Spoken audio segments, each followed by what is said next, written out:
Bismillahirrahmanirrahim. Assalamualaikum warahmatullahi wabarakatuh. Pertama-tama, puja-puji syukur kita hadirat Allah Subhanahu wa Ta'ala yang telah memberikan kita nikmat berupa kesehatan.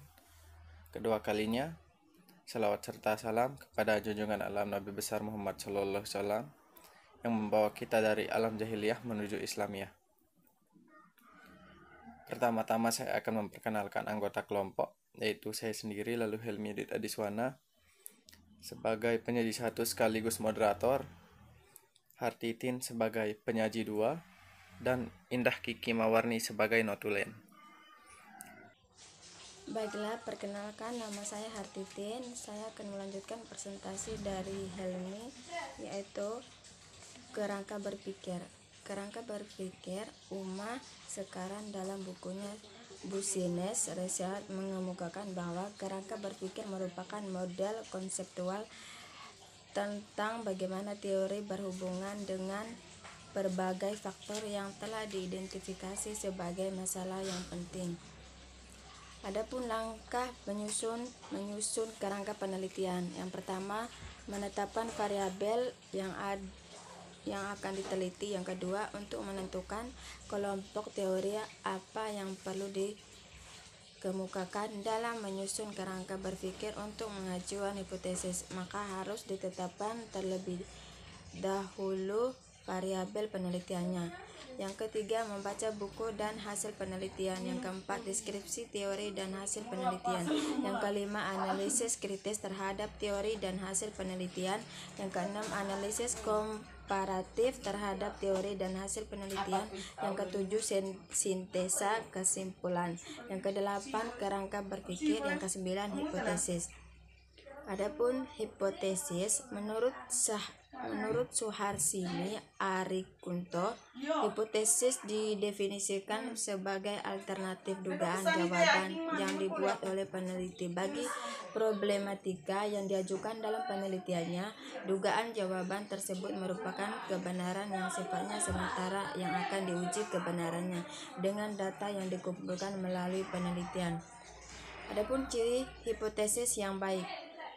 Hipotesis harus mempunyai daya penjelas. Suatu hipotesis harus merupakan penjelasan yang mungkin mengenai apa yang seharusnya dijelaskan atau diterangkan. Hipotesis harus menyatakan hubungan yang diharapkan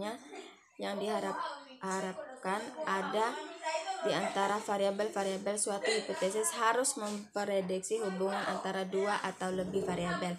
Hipotesis harus dapat diuji. Hipotesis yang diajukan peneliti harus bersifat testability, artinya terdapat kemampuan untuk diuji. Hipotesis hendaknya konsisten dengan pengetahuan yang sudah ada. Hipotesis hendaknya sesederhana dan seringkas mungkin.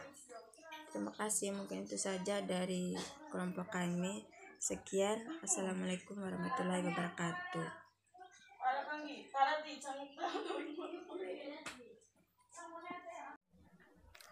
Menyusun kajian pustaka.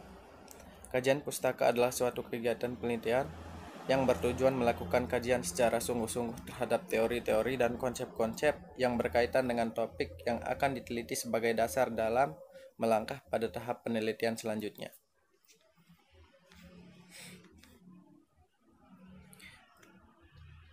Berikut adalah sintesis dari langkah-langkah melakukan kajian pustaka menurut Ronald Ari dan Creswell. Yang pertama, mulailah dengan mengidentifikasi kata kunci topik penelitian untuk mencari materi, referensi, dan bahan pustaka yang terkait. Membaca abstrak laporan-laporan hasil penelitian yang relevan bisa didapatkan dari sumber perpustakaan, jurnal, buku, dan proceeding. Yang ketiga, membuat catatan hasil bacaan dengan cara membuat peta literatur, urutan dan keterkaitan topik, penelitian dan referensi bibliografi secara lengkap. Membuat ringkasan literatur secara lengkap berdasarkan peta literatur sesuai dengan urutan dan keterkaitan topik dari setiap variabel penelitian. Selanjutnya, membuat kajian pustaka dengan menyusunnya secara tematis berdasarkan teori-teori dan konsep-konsep penting yang berkaitan dengan topik dan variabel penelitian. Pada akhir kajian pustaka, kemukakan pandangan umum tentang topik penelitian yang dilakukan berdasarkan literatur yang ada, dan jelaskan orisinalitas dan pentingnya topik penelitian yang akan dilakukan dibanding dengan literatur yang sudah ada. Baiklah, selanjutnya akan dilanjutkan oleh Saudari Hartitin. Kepadanya disilahkan. Terima kasih, itulah presentasi dari kami. Kurang lebihnya mohon dimaklumi. Wabillahi taufiq wal hidayah. Assalamualaikum warahmatullahi wabarakatuh.